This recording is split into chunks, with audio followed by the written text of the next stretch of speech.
All right, everyone. Welcome to the very first episode of the Inside the Agency podcast. We're diving into something that's close to me and I've seen personally as part of working with agencies myself.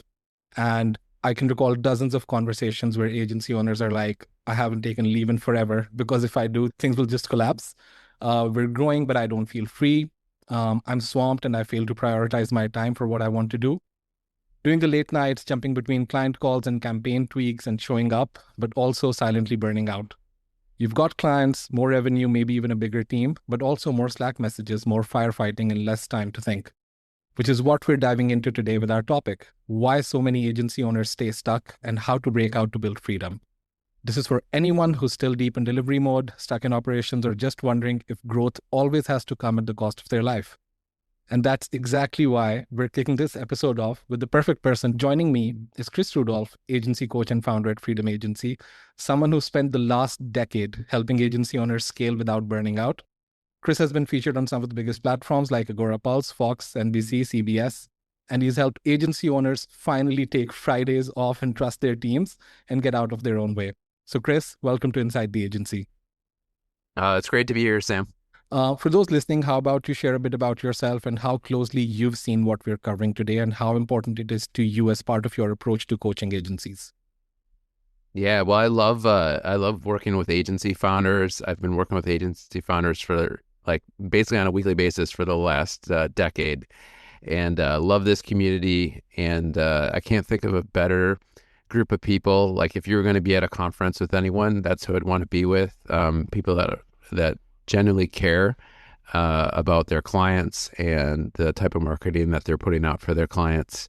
And yeah, just really value a lot of the same things I do. So I love working with them. There are definitely a lot of challenges. If you kind of do what everyone else is doing in the space, a lot of times you get some of the same symptoms and the same issues as everyone does. So I love helping agency founders be able to navigate that and really achieve freedom. Amazing. Same here. So my own work revolves a lot around digital agencies and what I do. So absolutely, I completely agree. And also what they try to build out, and once it's out there, it's always amazing and impacts so many other people through their marketing and what they do, whether it's a small business that they're helping get more leads or whether it's a global campaign that's going live for an e-commerce brand. The impact is just felt everywhere. So while we're going into this, I see most agencies being formed one way or another by someone who's like, I'm great at building websites, or I was at that huge marketing firm that does paid ads, but I want to do something on my own. I want to start my own thing. I want to do all of that on my own terms and maybe build more happiness around my business, build more freedom. But when they say that, what do they mean? What does freedom mean in your experience for an agency owner before we go into chasing it?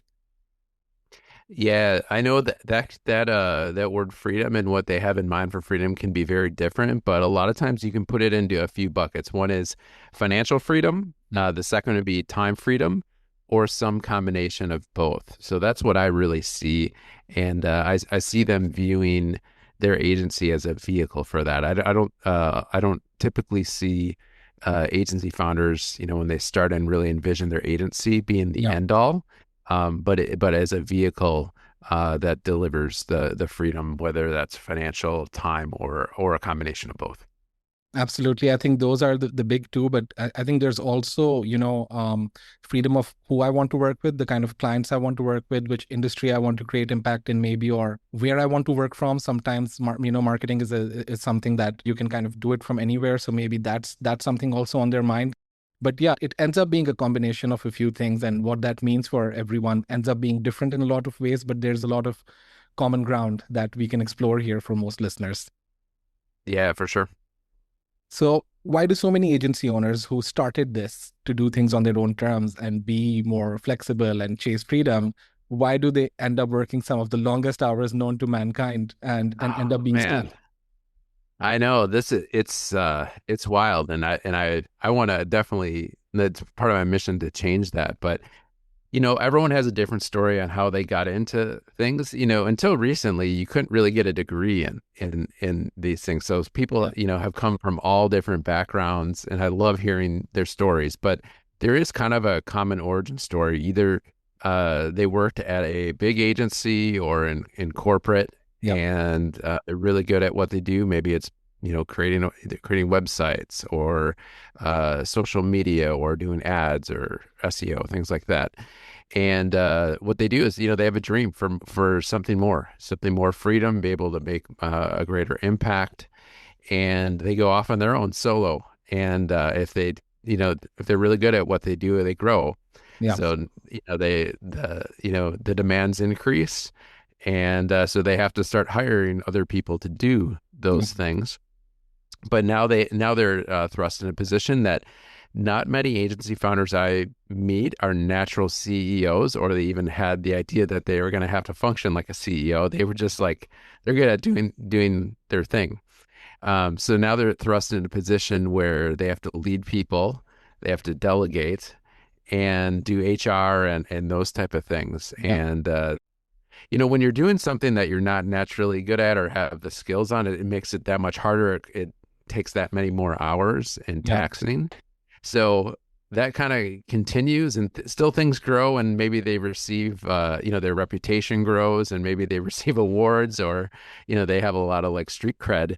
Yeah. So on the outside, it looks like everything is going well, but they end up in a place where you said exactly, where they're working more hours and it's more taxing Yeah. um, than where they were before. So I really think it's they grew to a level of almost incompetence at Yeah. the time, and I think left like just to try trial and error, or just as things are going, that's where you'll naturally end up if you're not really strategic.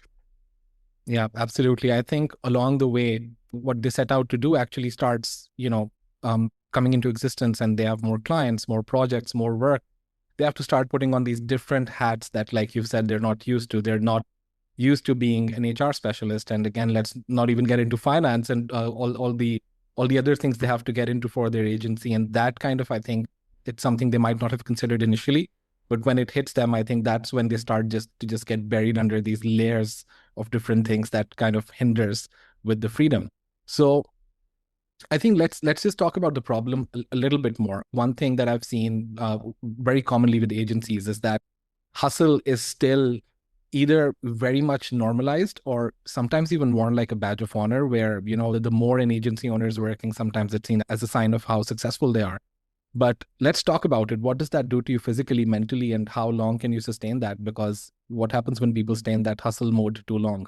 Yeah, I actually, so my very first business, like over 20 years ago, I was in health and wellness.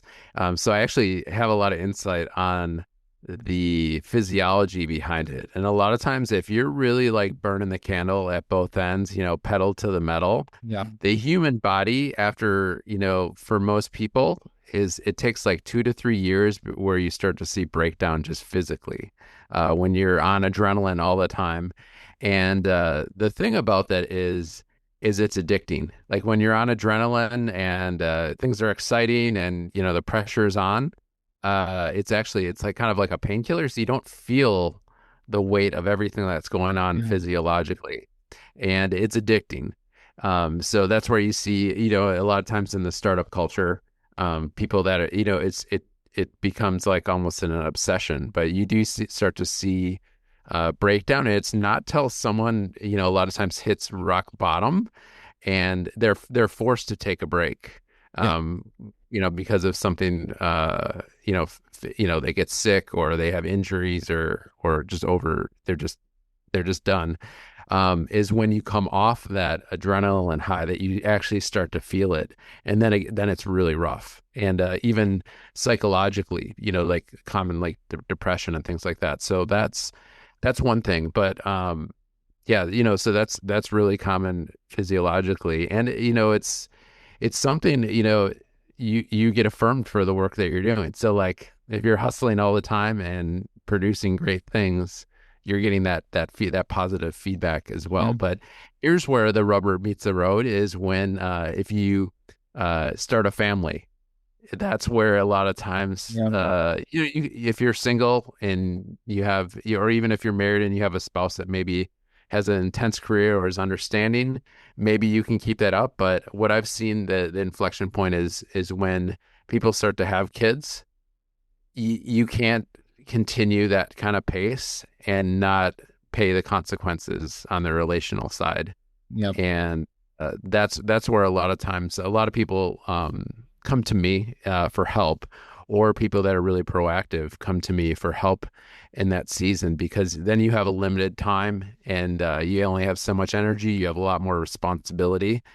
And I remember people that as I share like how I help people when they were, that would kind of like mock that, or like, yeah, right, who really thinks about that. And they were like single, and then I see years later when they start to have a family, they're hitting some of those same roadblocks, and now they're actually, like, many of them are actually coaching people on the same things, which is ironic.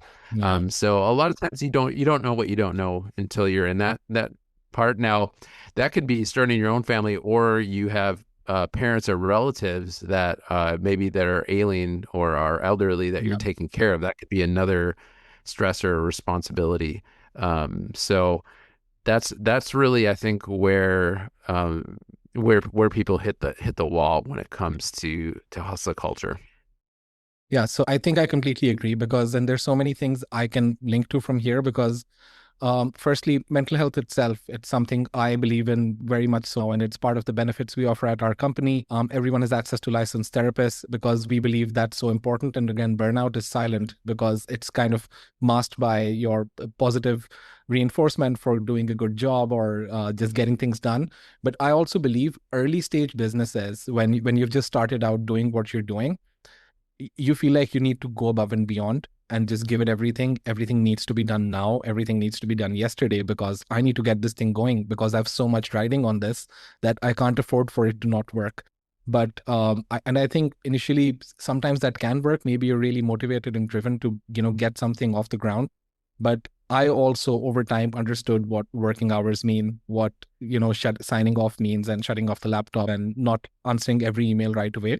And I think having those boundaries and all of that is really important because you can only do this for so long.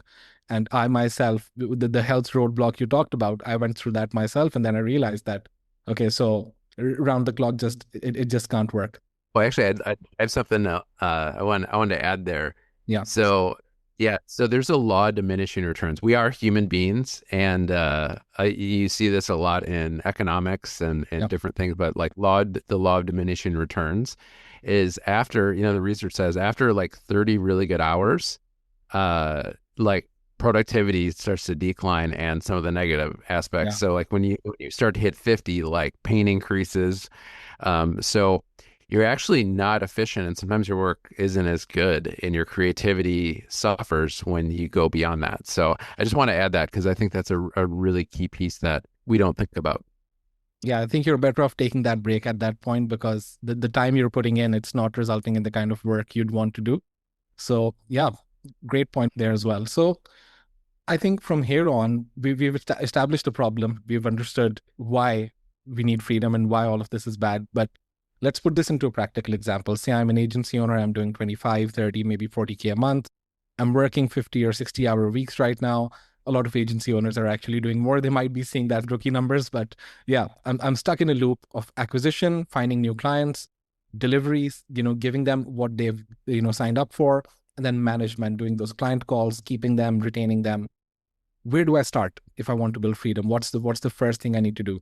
Yeah, I think the first thing, what I found is, so in order to, delegate, and, a lot of times if you're playing all those roles, if you're kind of the project manager, you're the doer, or you're the account manager, or you're doing the sales and marketing, or you're doing a combination of all those things.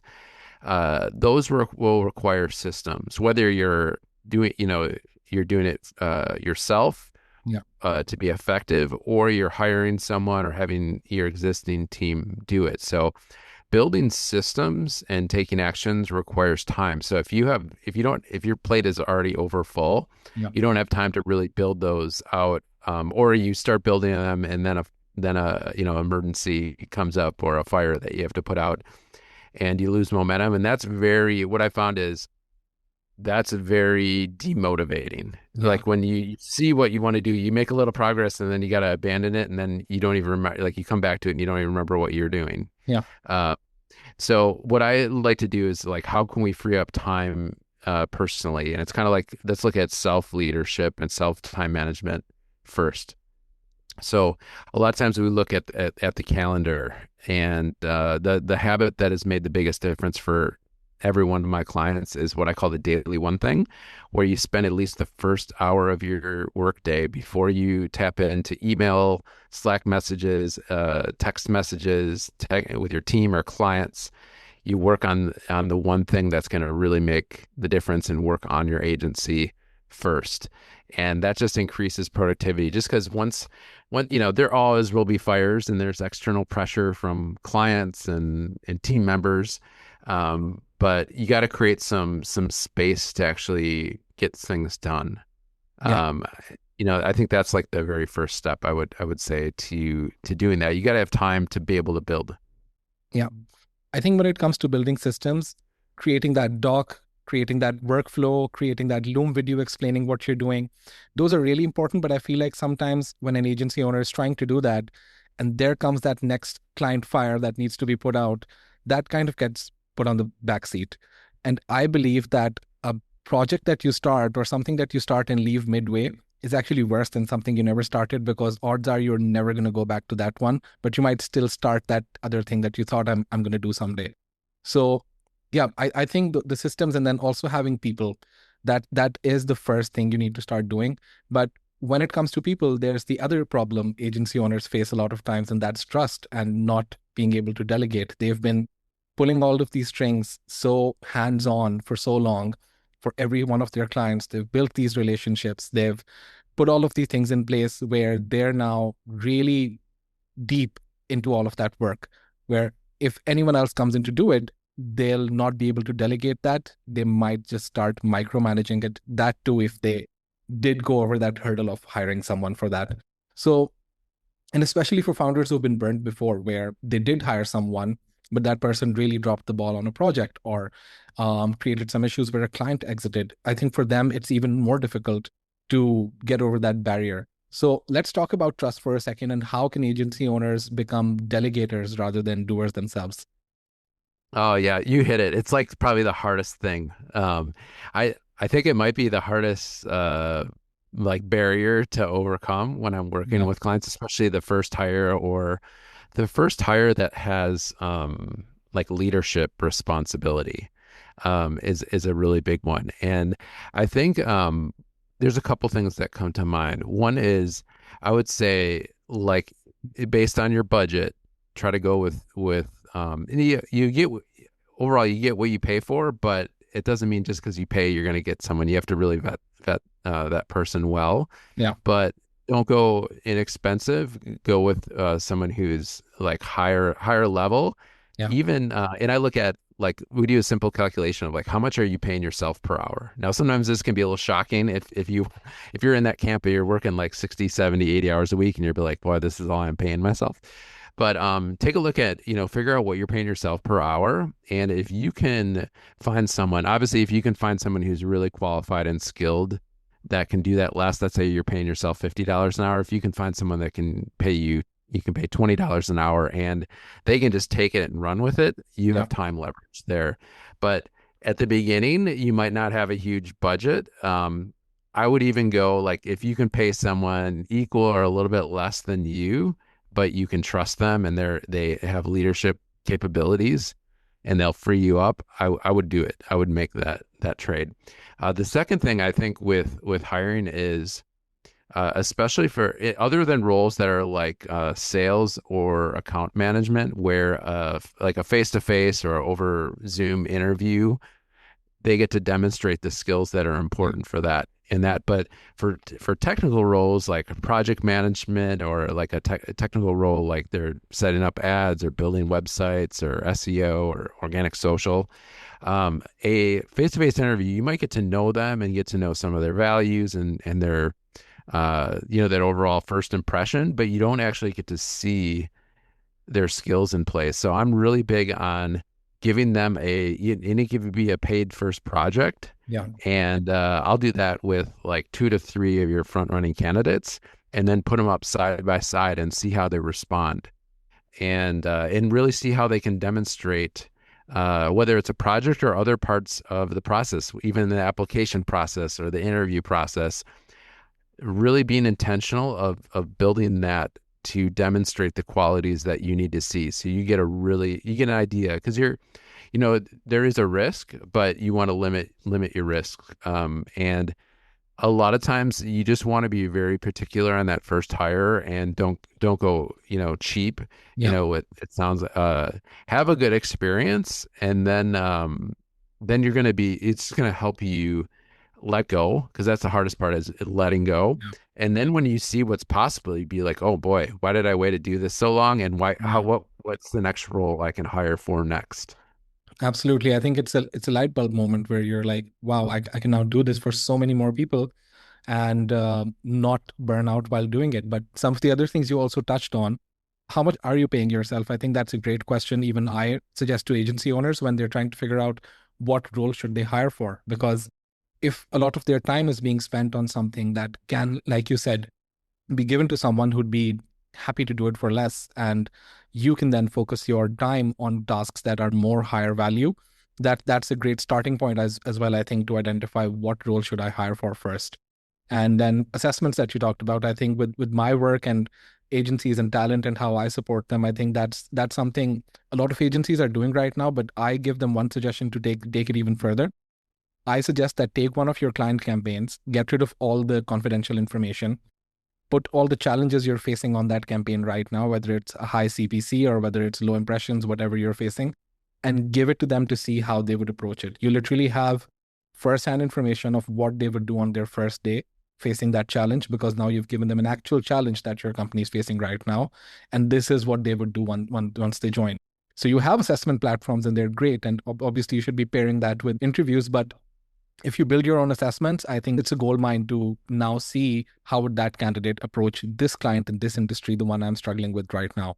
So yeah, I think those are also great points to make informed decisions and just make it less of a gamble, because a bad hire is more cost in the long term. Now if you're looking at a bad hire, you're going to be even more cautious of hiring, delegating in the future, and then the time spent training someone, the cost of salaries, it's just too much to then turn back and fix.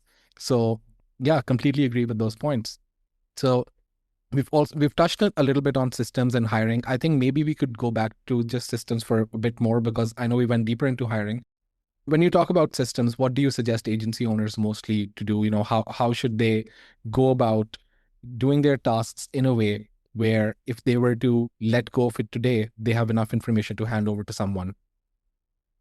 Yeah, I think a lot of times, where the first thing is that you want to delegate is things that you're doing, like the actual client work. As long as it's not, maybe there's a minority of agency founders that are just amazing at what they do, and you just build a team around, like that maybe they're great at websites or they're great at ads, and that's just like where you come alive. Then you got to build your team around you. But Yeah. for the majority, you want to start with things that you already know how to do. And one of the best techniques that I've seen, especially because it's technical, is to take Loom style videos of you actually doing the work. Yeah.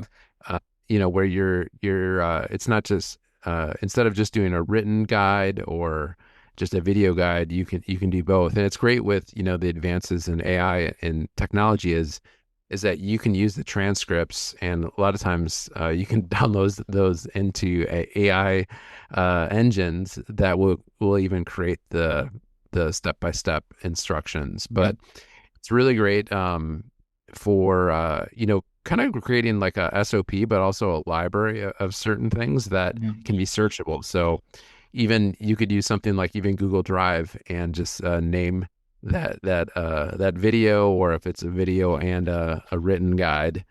And I recommend, even if let's say you do something and it takes 20 minutes, break that up into small chunks, Yeah. so that's more digestible, more searchable. But also, if especially as you work on these platforms that change sometimes, monthly or on a weekly basis, if you have to go back and reshoot something, or the process changes, you don't have to reshoot everything.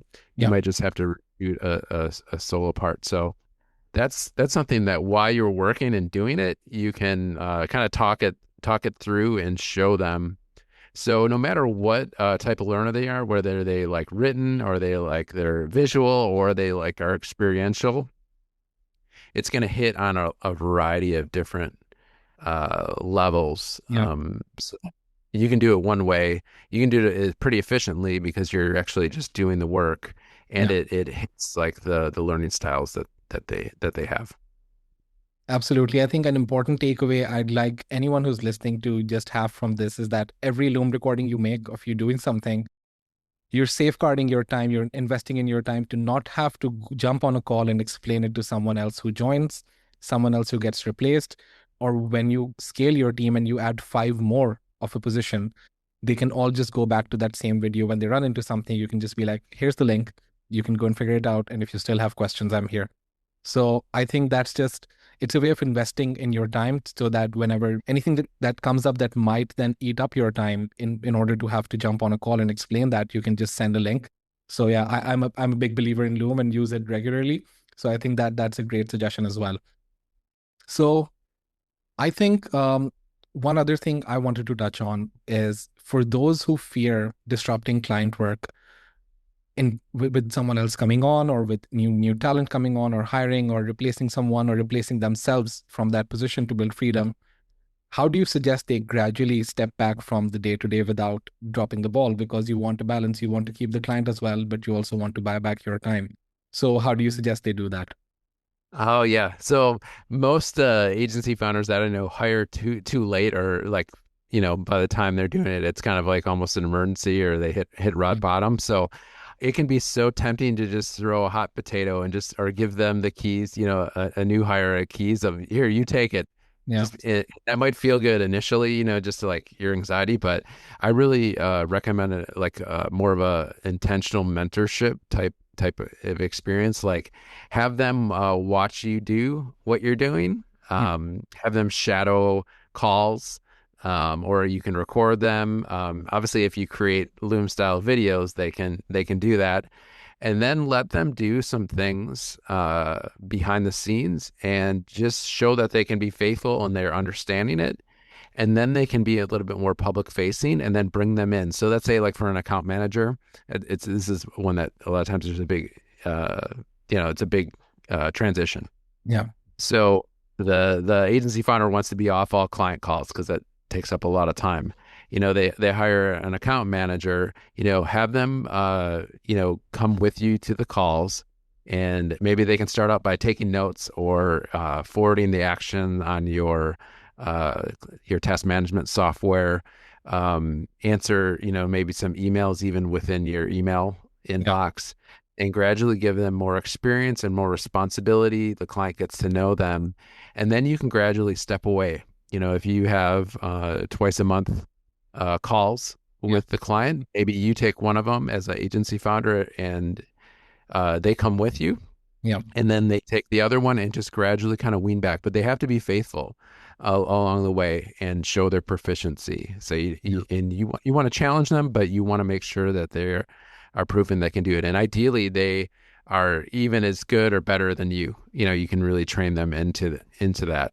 But that's a way, especially for more public facing roles, Yeah. that you can gradually it's a mentorship. Now it takes time, and sometimes that's a challenging thing to like overcome. It's going to take some time, but just think of like the investment of for instance with that account manager role, how many hours per week, if they could take on 5 clients, all the meetings, how much time would that free up? Yeah. And just look at it as a long-term investment. Absolutely. I think that the gradual step away that you've just mentioned here, where you do half the calls maybe than you're doing initially, and then you slowly start to let go.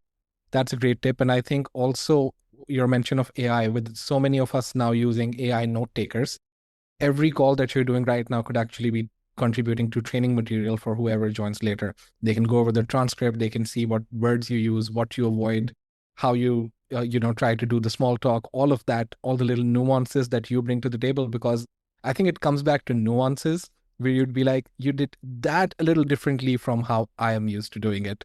But if you could even train people on those nuances, you could have it exactly how you want it, and maybe, like you said, even better, because this might be a specialist who's been doing just this for 4 or 5 years of their career. Even with non-technical roles, you could just use your call transcripts or, like we just discussed, Loom recordings, and put that into AI and turn it into an actual training material or a full document that kind of helps you gradually step back and kind of give people the reins and oversee all of that, because you're not stepping back. Let's just talk about stepping back as well for a second. It's not an entirely letting go. You're still overseeing things. You're still keeping a pulse on the agency. You're just trying to make sure you can do more of what you enjoy and prioritize your time.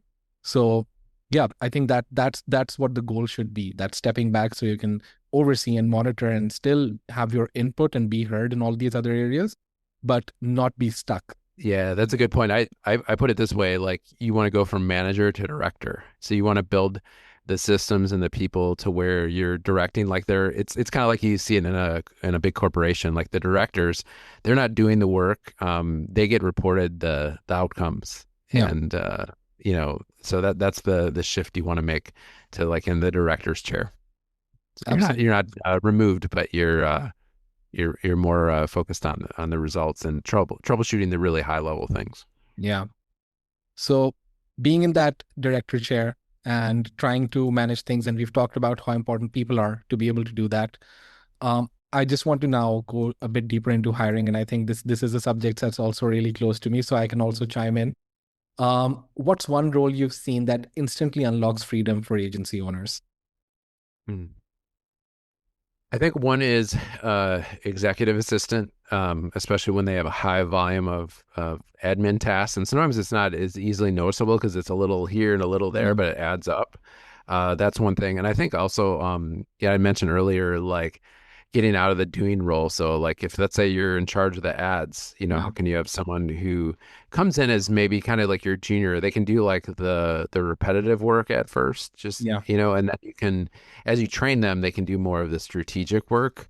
yeah, I like to tend to do start out when you're hiring with things um, so that you have a good pulse on if they are doing it well. yeah, If it's something you don't know how to do, it's hard to like tell if it's being done well.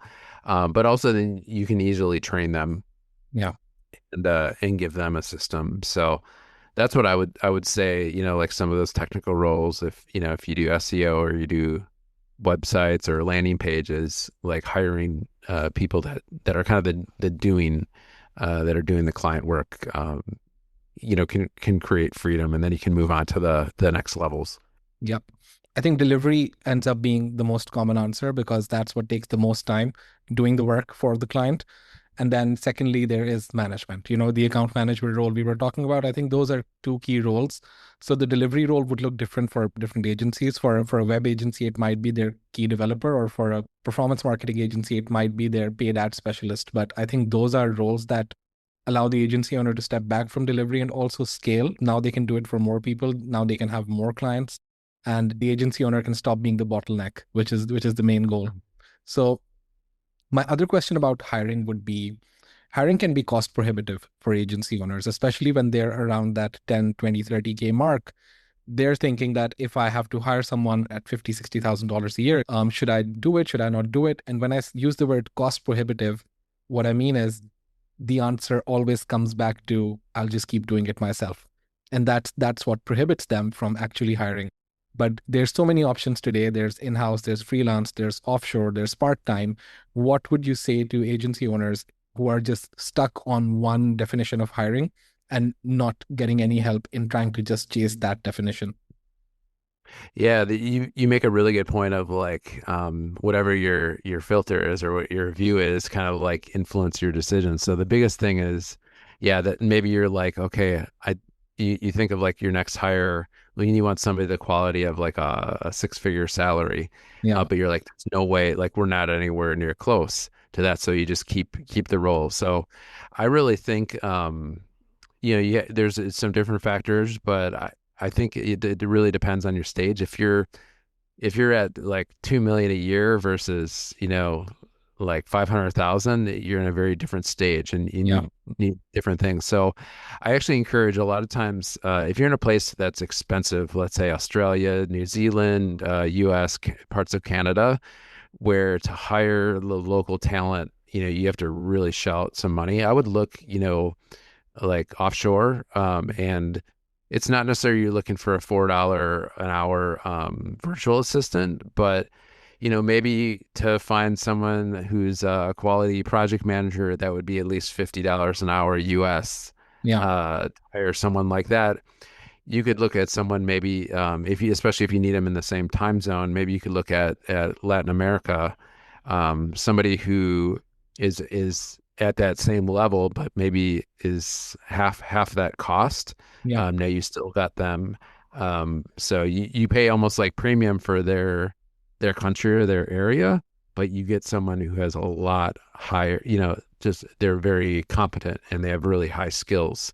Yeah. And a lot of times, in sometimes the developing world, those are really great jobs, and you have less turnover than you do. Let's say you can afford 50,000 a year for a position. You're maybe in Australia or US or Canada, you're barely, it's a really low, that's almost like a low paying job. Yeah. You're more likely to have more turnover there. So you can invest a bunch of time and resources into getting something up to speed. Or if you hire offshore in another country, they might stick with you for 5 or 10 years because it's a great position with their Yeah. cost of living. Absolutely. I think with the nature of marketing, like we said, it's very borderless. So you're very much likely to find someone overseas or in another country who still had that same exposure to the kind of clients you want to work with. For instance, there's so many people, let's say in Pakistan, who have work with roofing companies in the US, and that's oftentimes a clientele for a digital marketing agency, and they run ads to help them get local clients or help them do local SEO in a state or a city. So you're so likely to run into someone who's had that exposure already, which a lot of times people think they might not have. Maybe they don't get local SEO for the US, or maybe they don't run roofing ads like we do over here, or asphalt or construction or anything else. So I think that's oftentimes a mental hurdle, that if agency owners start just meeting people or just they're open to overseas talent, they'll see that, there's a lot of common ground because globally marketing is borderless and people are doing those services for clients across countries and time zones. Yeah, for sure. I just think of like most of the great learning for digital marketing skills is online. Like it's not limited to universities. You think of like HubSpot certifications, all you can do that from anywhere that has an internet connection. So Yeah. you're really borderless there. So you're not dependent on the level of universities or lack of universities. And it's kind of like a level playing field. So like, yeah, no matter what country you're in, as long as you have an internet connection, you have access to all the same training and Yeah. resources and coursework, communities, those type of things. So I think that really works in your favor. Absolutely.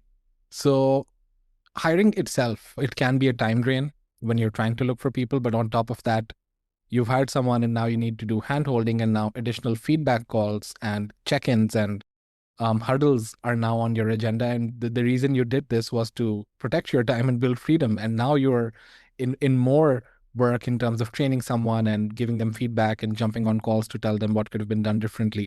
So how do you think agency owners can deal with this double-edged sword of hiring and, the time drain that comes with having a hire?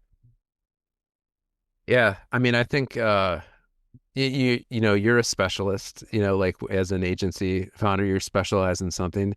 You might as well, in my case, hire the specialists who are, good at finding the talent and the hiring and the onboarding and things like that. Just because, yeah, like especially I can think of one agency founder that I've worked with over the last 11 years that had those type of like HR skills. And I think they grew up in a family business where they saw it every day. So like Yeah. they were in a rare circumstances, but you can do a trial and error and you're probably going to struggle. And it's going to take you a lot longer. And the reason you're hiring is because you don't have enough time, or you don't have the expertise. So why not leverage someone who does that every day? Just like clients hire you and your agency because you have a specialty skill and you can Yeah. do it better at a lower cost and more consistent results. Take that same approach and work with somebody who can source that. And uh, when you've reduced the risk and you find the right talent or a talent, talent that has a turnkey system, that's a lot of times that's a great hire, especially at the beginning, because Yeah, you're more likely to have success. So it's really, yeah, it's really, you're gaining leverage in that case if you're working with different vendors and people that can source, the right people. And that's what they do every day. Let them do. If you're in Facebook ads all day long, would you, you know, that inside and out. yeah. Think of how they, in hiring and talent, they do that same thing. So you might as well like tap into what they do really, really well. Absolutely. And I think with recruiters and myself and what I do, you form connections with candidates who are seeking jobs. And when you find an agency, you immediately have a candidate in mind where you're like, I've been in touch with that guy for the last 18 months. And he last spoke to me 2 weeks ago and he said he's looking for something because you maintain these relationships with them. You keep those candidates engaged. And for them to fill that role for you, they're saving you all the interview time and all the screening time and sometimes even assist you in onboarding and things like that. But also the time that I was talking about when you hire someone and then you need to step in too much, that time drain. I think the right hire does help you do less of that, and that comes back to your vetting and how you are, whether you're attracting quality candidates or not, what your vetting process is, and do you have systems in place before you hired, or are you throwing a person at a problem? Because if it's a systems problem, a person definitely can't fix it. So I think, yeah, if you have that in place, like we discussed, if you have that training material in place and you've hired someone who's capable, you'll need to do less of that. And you can maybe wrap that up in initially weekly calls. And after that, it can even be a monthly check-in when trust is established. So yeah, I think that's the goal there, to be able to have those systems and make sure your vetting suits your requirements. Yeah, for sure. So the last section I want to cover before wrap up is mindset. Like you said before, agency owners are oftentimes doers, and they do a specific thing and they're not in that director mindset and they're not in that CEO mindset. What do you think holds founders back from fully stepping into the builder role? What do you think helps them make that shift? Yeah, for one, like not knowing how to do it is a big thing, or not seeing that modeled before. And I think like you think of the super strength of most marketer people are they're able to learn things quickly and figure it out. Yeah, So that's a really great skill, but you start to be like you apply that to everything. Like, well, I'll just figure it out, and I'll like yeah, and that just doesn't really go well. So I think it's a new mindset. yeah, And I think sometimes when there's a lot of motion tied to letting go. yeah, And a lot of, and a lot of it can be the care, like you're really careful about the work and the quality of the work, which is a good thing. So you just need systems around you and the people around you to deliver that same level or maybe even better. yeah, So I think, the letting go piece is really, really hard. But I think if you can look at it as, okay, if yeah, what would happen? This is a question I always ask that sometimes the light bulb goes on is like, okay, let's say you doubled your clientele overnight. What would be the first thing that would break? And a lot of times the answer is them. So yeah, you just have to like get out of the day to day and think of like, okay, where is this headed long term? And can you really scale operating this way? yeah, And or it's going to break down. So like kind of show them the future if this keeps going this way. So you can walk yourself into the future and start to envision, okay, well, would you like to have a project manager or agency yeah, operations manager, an account manager? And you're not going to hire all those roles today, but what's that first piece that you can hire that's going to create a little leverage so that you can build the next thing and create a little more leverage yeah, and move. I think the big thing when I work with agency founders is how do we you're doing everything right now. Some of it you're really good at, some of it, a lot of it you're not. How can we spend more time in the things that only we can do yeah, and are actually life-giving and like you love to do? When yeah, you can make that transition, that's where you're creating a lot more value for everyone involved, clients, team, And that's where the magic happens when you can make that shift. And until you let go, that you can't really do that.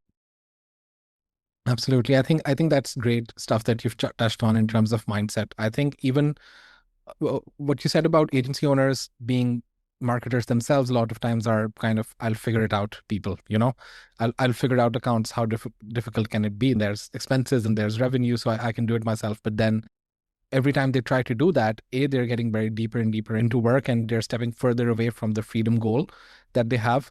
But then also another on the opposite end, the mindset of an agency owner who might have scaled is that they'll go to the expert for the thing they want done and they'll just have them do it. And I think coaches are also a big part of it, because oftentimes you'd see an NBA player and why do they need a coach? But they do, because the coach can see, and I say this, they can see a lot of things from the sideline that you can't while you're inside the game. So I think that's a great mindset suggestion that you've given, where you should be open to going for help and support to experts rather than trying to figure it all out, because you might figure it out, but now you have that on your plate as well. So and you're further away from freedom. Well said. Yeah. Well said. That's right on. So before we wrap up, let's bring it back to, someone listening this who feels totally stuck. They're working nonstop. They've got no time. They might have gotten some value from this, but what's the one thing you would say they need to hear right now? I think there's two things. One would be take a look, like what's your someday goal, or where do you want to see this be in 5 years, and get specific Yeah. about it. And then the second thing would be, like I mentioned earlier, start with the first hour of your day and work on that, working towards that future. Yeah. And just look for those next leverage steps. What's the next thing that you can do that can provide even, if you had the first hour of your day, what's that next hire or that next system or SOP that you can put in place that can give you an hour and 15, an hour and 30. Yeah. And then when you work up, like if you could spend your mornings working on the agency, you're going to make a lot of progress. There's so much opportunity that you can step into. And I think what I would say is, once you're done listening to this, or once you're done watching this, whatever you're going to do next, just record a Loom video. Just take that first step, just build out that first one, and you're doing it for your someday hire. You're not even hiring right now, and that's fine. But when you do hire someone, you have that first video today that you want to use for training that person, and you're making it so that you have to do less of this and more of growing your agency. So a quick fire round, one underrated book, or not even underrated, one book you would suggest every agency owner for growth. Oh, there's so many. I love reading. One is They Ask You Answer, and that's a book by Marcus Sheridan. I'm big on like following like timeless principles and not just the fads.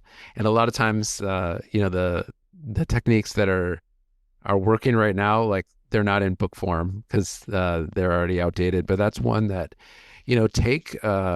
take the questions you're getting from your clients and turn them into content, or the conversations that you're having, Yeah. and turn them to content. Now that can be external content.